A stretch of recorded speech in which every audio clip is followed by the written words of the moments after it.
তো আজকে চলে এলাম আমার দিদির গায়ে হলুদের ভিডিও নিয়ে। যেমন কথা তেমন কাজ। কি ভাবছো আমি কোণের হলদির টবে বসে ফুল ছোড়াছুড়ি করছি? একদমই না। তো চলো প্রথম থেকে দেখাই।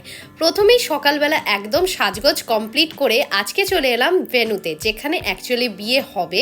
তো সেইখানেই সুন্দর করে সাজানো গোছানো রয়েছে। ডেকোরেশনটা এখন দেখাবো না, কারণ ডেকোরেশন সবসময় রাতে দেখতেই ভালো লাগে। এই হলো অরিত্রিদি, আমাদের নতুন কোণে। তোমরা অবভিয়াসলি চেনো।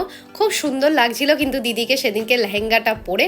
তো এখানে হলুদ কোটার কাজও শুরু হয়ে গেছে, আর ব্যান্ড বাজা এসেও গেছে, আর আমরা সবাই মিলে নাচতেও শুরু করে দিয়েছে। আমার বর আজকে এখানে জাস্ট আমাকে নামাতে এসেছিল, ও কিন্তু আবার ছেলের বাড়িতেই চলে যাবে। এদিকে বরের বাড়ি থেকে কিন্তু বরপক্ষ সবাই হলুদ নিয়ে এবং আশীর্বাদী সমস্ত জিনিস নিয়ে চলেই এসছে।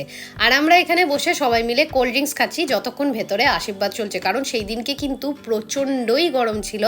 যতই শীতকাল হোক তবুও কিন্তু বেশ গরম পড়ে গিয়েছে এখন দিনের বেলার দিকে। আশীর্বাদের সমস্ত রিচুয়ালস কমপ্লিট করে এইবার কিন্তু শুরু হলো কোণের গায়ে হলুদ, আর তাকে আচ্ছা করে একটু স্নান করানো, আর অবভিয়াসলি ফটোশ্যুট তো আছেই।